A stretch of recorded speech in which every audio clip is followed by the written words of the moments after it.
Welcome back to Partnerships Unraveled, the podcast where we unravel the mysteries about channels and partnerships on a weekly basis. My name is Efe, and I'm excited to introduce our special guest, Jana. Jana, how are you doing?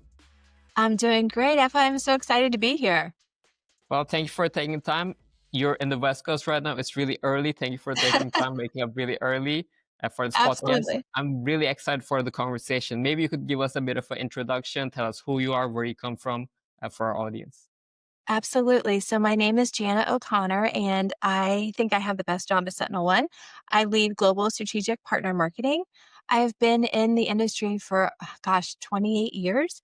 I have a pretty deep cyber background. I was at Palo Alto Networks previously and Symantec before that. So, like I said, I just feel like I have the best job at the company because I get to work with all of my marketing peers with sales and as well as our awesome partners. So Well, I'm really excited for the conversation, Jenna, because you are a true veteran in the partner marketing space. You said you've been nearly 30 years in partner marketing, and you've yeah. worked with all kinds of partners, from MSPs to hyperscalers, which we'll Yeah. get into later. But I want to start off with what's one of the biggest shifts that you've seen in the industry over time? Yeah. So I think partners have always been important, but I think they're really critical to a vendor's success today. I think, especially in cyber security, I mean, it is so critical to the world today and everything that we do. And it's definitely a team sport. So no one solution or vendor is going to solve every customer's problems. So having that connective tissue between the vendor as well as partners really, really drives great outcomes for your customers. And here at SentinelOne, we lovingly call it the power of many. So more partners working together, collaborating together, definitely make for better outcomes for our customers. And I think, that's the mission, right? Protecting our customers, driving better outcomes. So I think that's definitely a change that we've seen in the industry. And then I think something else that's really meaningful is the focus on ROI and execution.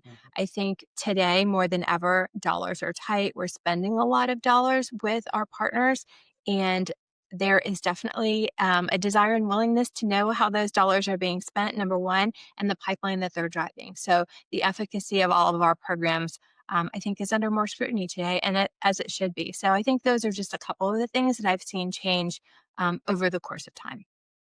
I really want to start talking about the ROI in MDF. But Mhm. before I get into that, I actually want to touch back on something that you shared. You said that over your career, you've seen partners becoming much more critical.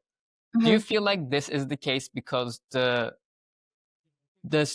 options out there has become so much more wider and broader? So nowadays, it's much harder for a customer to make a decision. So that's where the partner Yeah. really comes as a trusted advisor to help customers navigate that cybersecurity solutions. Absolutely. There's a lot of complexity and there's some scary stuff happening in the world today.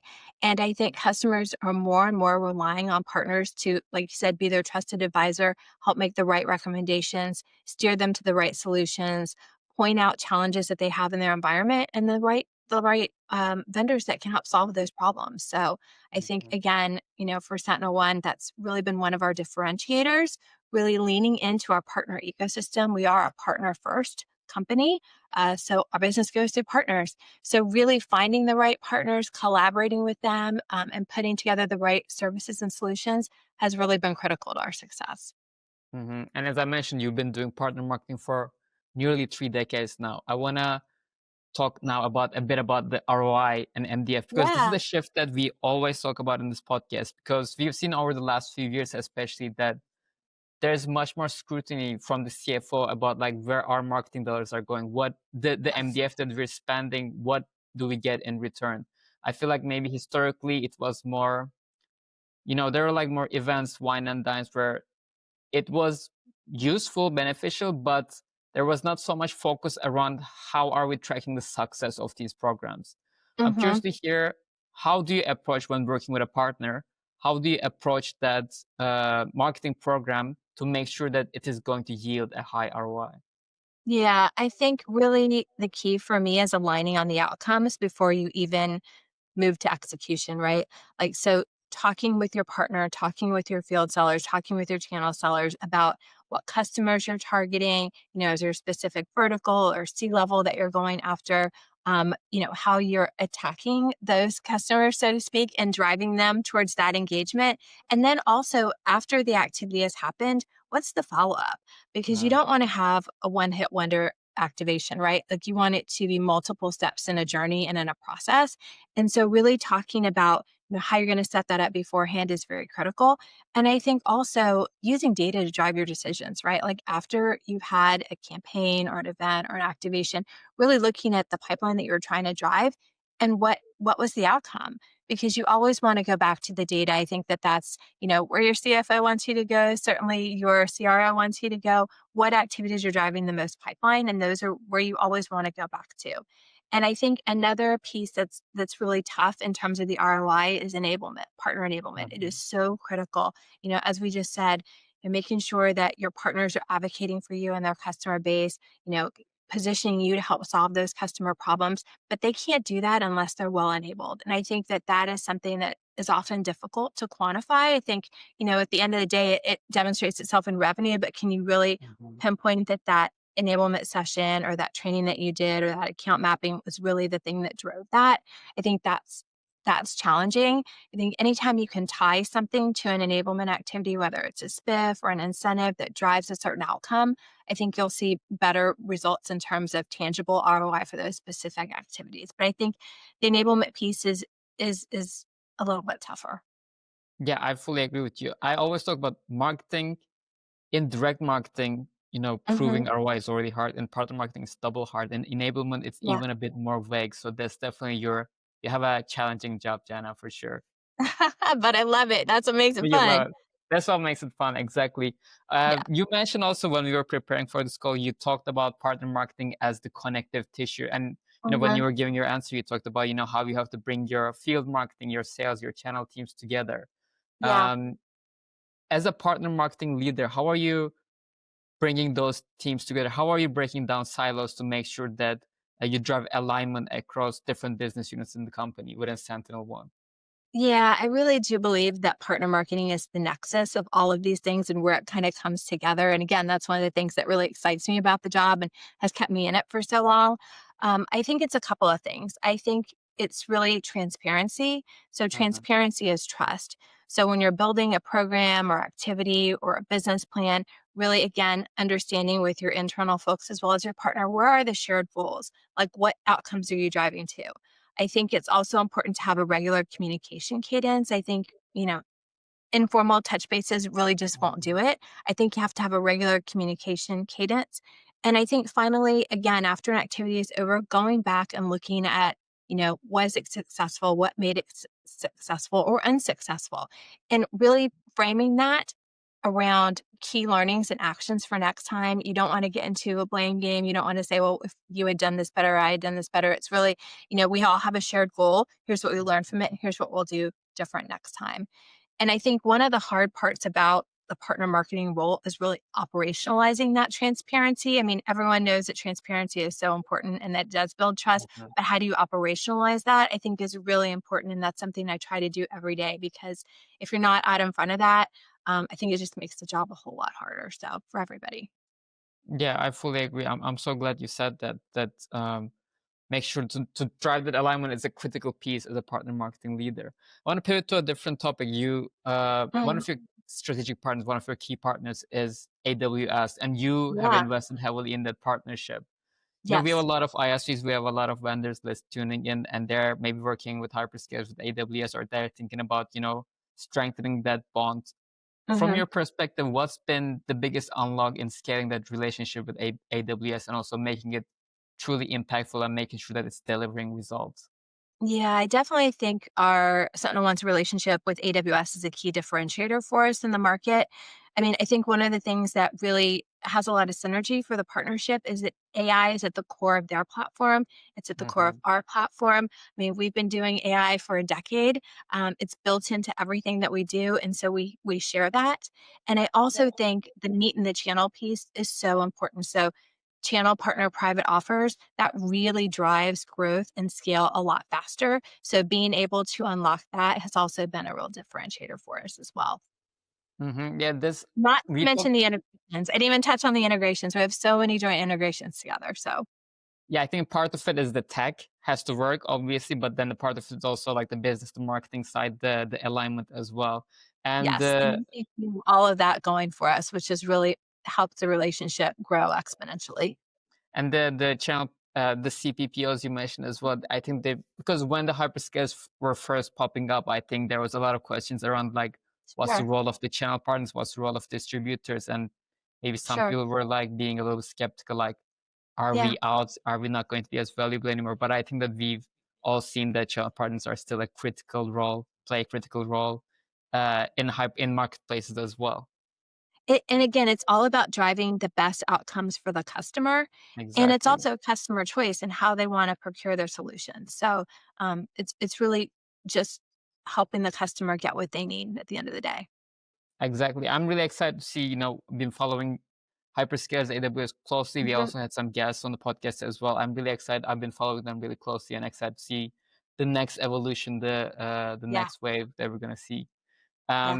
I want to talk about a bit more about culture, especially more about Mhm. you have been a leader for a long time, partner marketing leader.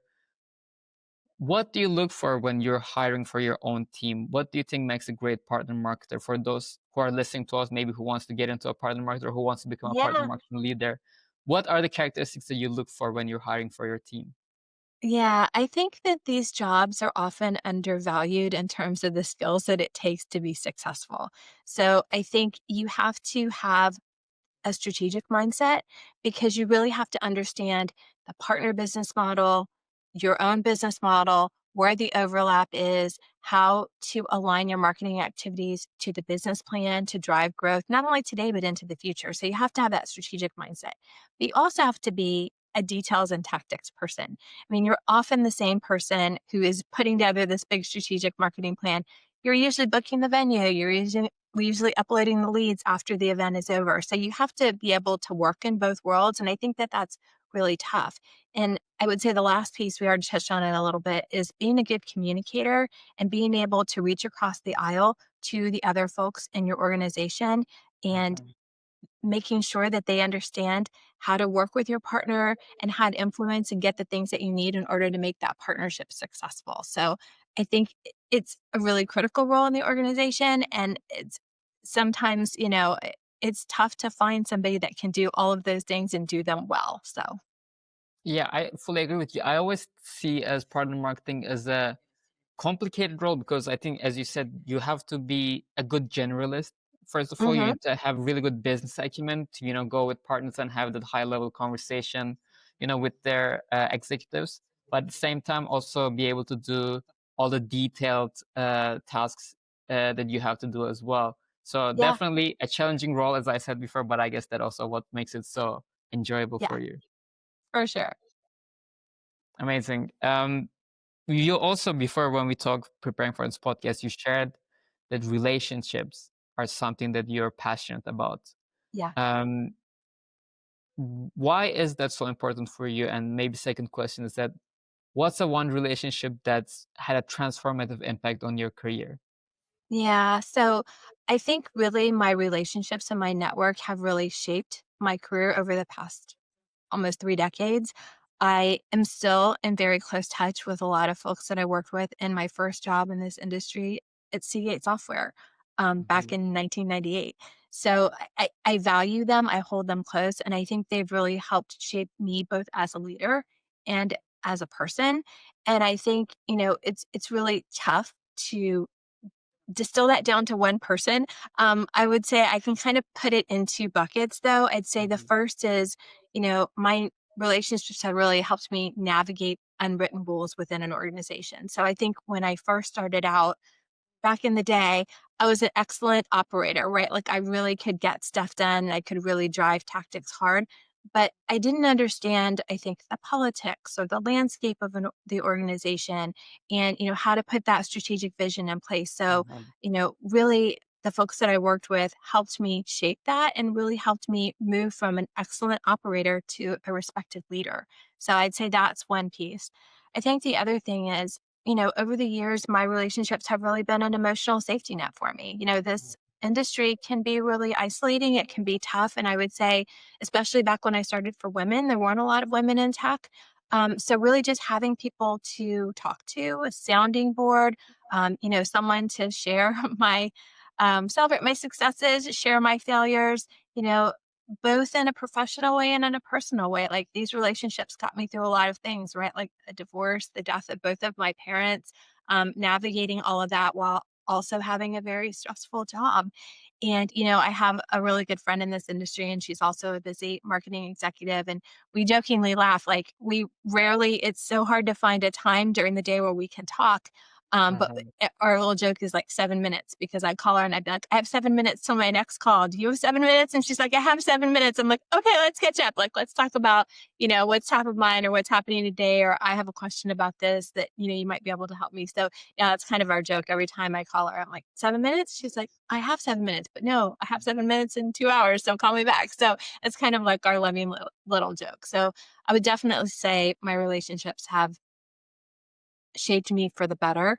And I wouldn't be where I am today without them. So, Well, I love that answer. I think also I always say this a lot, but like at work we spend so much time with each other, and I mm, feel like it helps so much to go that extra mile to have that personal connection with someone, to be able to share your wins, your also your failures, both from a team development perspective, definitely like having mentors, people you can learn from, but also yeah. more as like a human. We are humans, we are social beings, so it definitely helps you being more joyful being at work, enjoying the relationships, enjoying the people that you work with. I think that's a really big part of having a fulfilled career, I would say.